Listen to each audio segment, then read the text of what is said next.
right, this is like video 8 or 9 or 10 on this Subaru. Is this a Forester Sport?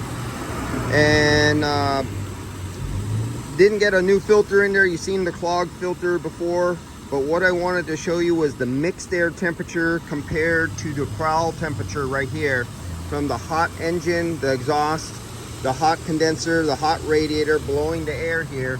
In the last video, you've seen the air temperature being sucked down right here was 96, 98 degrees right here at this point. But I told you that it's also pulling in air from the side a little bit, and it's bleeding in over there. It's cold over here, it's cold way over there coming in, and it's mixing with the 96 degree, 98 degree air, and that it would be cooler over the evaporator.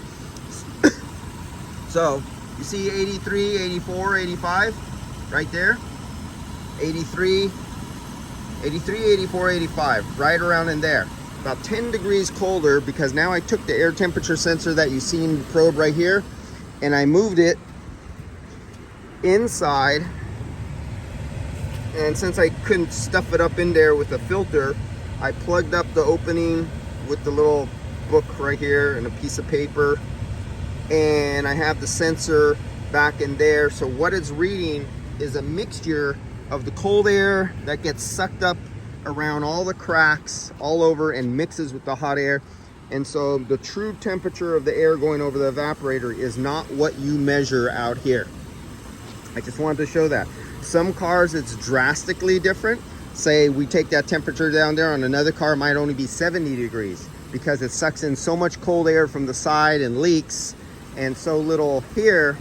It's 70, but it's a cold day out. It's only 60 degrees out right now. 58, 60, something like that. That's all I wanted to show you. We have the problem with the leak. We have the problem with the compressor ran low on oil and refrigerant and got really hot. And we have a huge compressor. The clutch gap is really huge.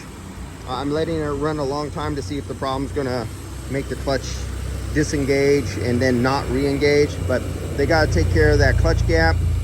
And if I were to pull the high pressure valve core and look at the bottom, I'd probably see that it's all gray from being overheated.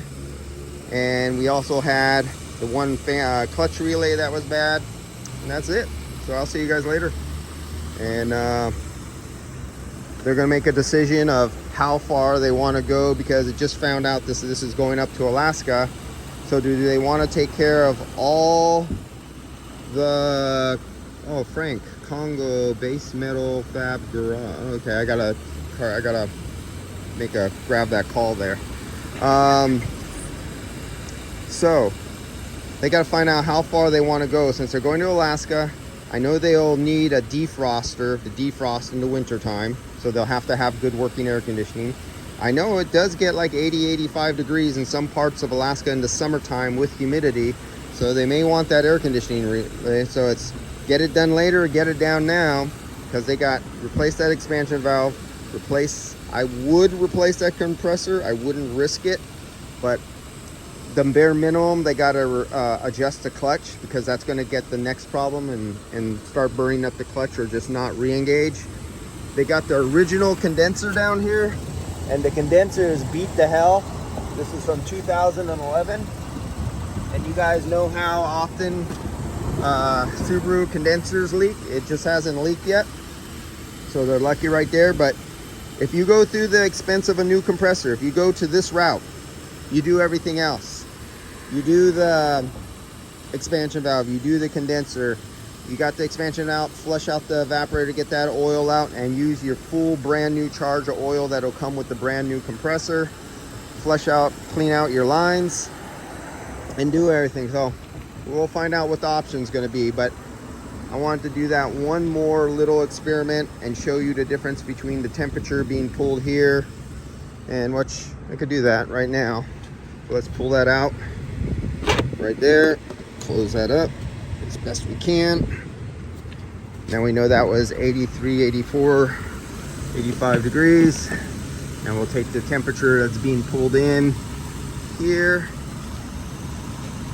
and you can see it going up.